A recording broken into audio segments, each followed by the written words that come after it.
ایک رات ایک نوبہاتا دلہن اپنے خاوند کے ساتھ بیڈ پر لیٹی ہوئی تھی کہ آدھی رات اچانک اس نے آرام اور خاموشی کے ساتھ اپنا موبائل ہاتھ میں لیا اور کمرے سے باہر نکلی۔ اس کے خاوند کو شک ہو گیا کہ میری بیوی کیا کرنے باہر نکلی ہے۔ تھوڑی دیر کے بعد اس کی بیوی واپس آ کر آرام کے ساتھ اپنے خاوند کے ساتھ لیٹ جاتی ہے۔ دوسری رات اس کے خاوند نے اپنا سم کارڈ نکال کر اس کی بیوی کے موبائل میں ڈال دیا اور بیوی کا سم کارڈ اپنے موبائل میں ڈال دیا۔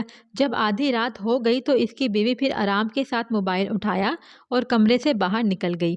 خاوند کو اور شک ہو گیا اور انتظار کر رہا تھا کہ اب تو کوئی اس کے نمبر پر کال کرے گا، لیکن کسی نے بھی کال نہ کی اور اس کی بیوی واپس آ کر بیڈ پر لیٹ گئی۔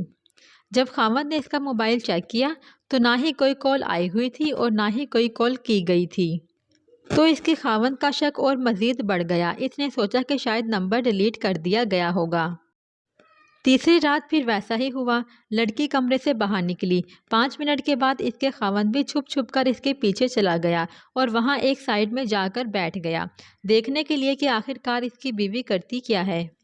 جب دیکھا کہ اس کی بیوی گھر کے ایک کنارے میں جائے نماز بچھایا تھا اور موبائل کی لائٹ آن کر کے کھڑی ہو کر نماز میں مشغول تھی، جب سلام پھیرا تو اس نے دعا کی کہ اللہ پاک اگر میری عمر میرے شوہر سے زیادہ لمبی ہے تو میری آدھی عمر میرے خاوند کو دے دے۔ خاوند سوچ میں پڑ گیا اور یہ دعا کی کہ اللہ پاک سب کو ایسی ہی بیوی دے، آمین۔ مورل آف دا سٹوری: شک رشتوں کو کھا جاتا ہے، شک کرنے سے پہلے تحقیق لازمی کیا کرو۔